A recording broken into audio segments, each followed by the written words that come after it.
করবুক মহকুমার অন্তর্গত শিলাচরি ব্লকের অধীনে বড় বিলেদিসি ভিলেজের গুনমণিপাড়া এলাকাতে বিলিতি মদ কাউন্টার বসানো হচ্ছে।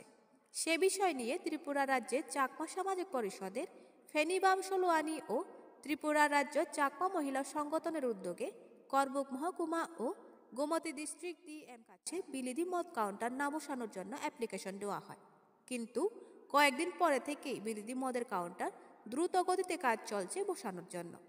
সে নিয়ে আজকে শনিবার দুপুরবেলা ত্রিপুরা চাকমা সামাজিক পরিষদের ফেনী বাম সোলোয়ানি ও ত্রিপুরা রাজ্য চাকমা মহিলা সংগঠনের পক্ষ থেকে প্রশাসনের কাছে আবেদন করেন অতি দ্রুত যেন বিলিতি মদ কাউন্টার বসানো না হয়। সাংবাদিক বৈঠক করেন, যদি বিলিতি মদ কাউন্টার বসানো হয় ত্রিপুরা রাজ্য চাকমা সামাজিক পরিষদ, ফেনী বাম সোলোয়ানি ও ত্রিপুরা রাজ্য চাকমা মহিলা সংগঠন মিলে আন্দোলন করবে গুরুতরভাবে। করবুক বিলিতি মদ কাউন্টার মালিকের নাম পরিমল ত্রিপুরা।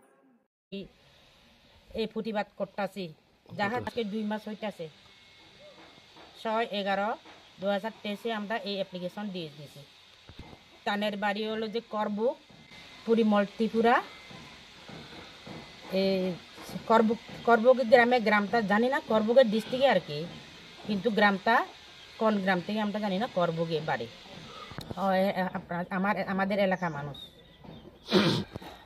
আমরা দাবি করতেছি যাহাতে এই গ্রামে এই কাউন্টারটা না বসে। যদি এই কাউন্টারটা যদি বসে তাহলে আমাদের যে গ্রামের যে ছেলে মেয়ে লেখাপড়া করতেছে তাদের ভবিষ্যৎ এটা অন্ধকারের দিকে চলে যাবে। সেজন্য অর্থাৎ আমি সামাজিক মানে গুণমণি সর্দার গ্রামে আমি চাকমা সমাজের একজন, বলতে গেলে চাকমা ভাষায় ভান্দালি আর বাংলাতে বলে কেশিয়ার।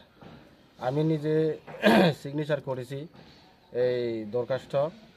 তো তদুপরিও এখন মানে কাজ চালাইয়া যাইতেছে। তাই না প্রশাসনের কাছে বিনম্র অনুরোধ, যদি এই অর্থাৎ আমরা যে দরখাস্ত দিয়েছি এই পরিপ্রেক্ষিতে কোনো কাজ হইতেছে না, অর্থাৎ সরকারি পর্যায়ে কোনো বাধা সৃষ্টি নেই, কিছু নেই, সেজন্য আমরা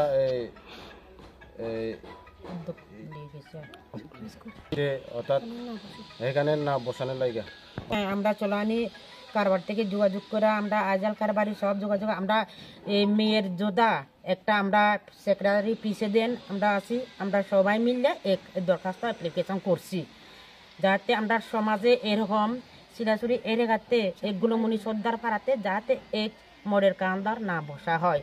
আমরা সবাই উদ্যোগ নিয়ে এই অ্যাপ্লিকেশন দরখাস্ত দিয়ে আইছি। এখন একটু এই দিক দিয়ে একটু নজর দেখুক, আমি এটি অনুরোধ করতেছি। আপাতত আমরা 30 জনে চিকিৎসা দিয়ে এটি দরখাস্ত দিছি। না একবার এসেছিলেন এখানে ডিসি আছে তাই না, আর এবং কি তহসিল, আমি নিজেও ছিলাম ওইখানে। অর্থাৎ এসেছিলেন না, মানে জিজ্ঞাসা করেছিলেন যে অর্থাৎ এখানে আমরা কি অবজেকশন দিছি নাকি দিছি না। তো আমি বলেছি যে আমরা অবজেকশন দিছি।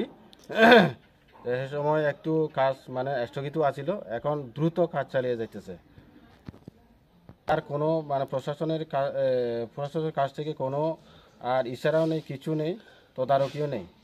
অর্থাৎ আপনার বক্তব্য হলো যে দরখাস্ত দেওয়ার পরে কেন প্রশাসন এই ব্যাপারে কিছু কাজ করতেছে না।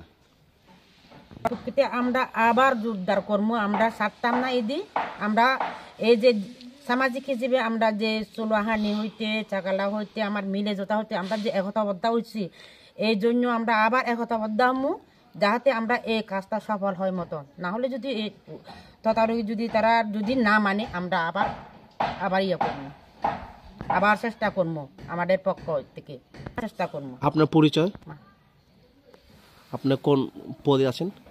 আমরা মেয়ের যে মিলে জোড়া প্রেসিডেন্ট। ধন্যবাদ।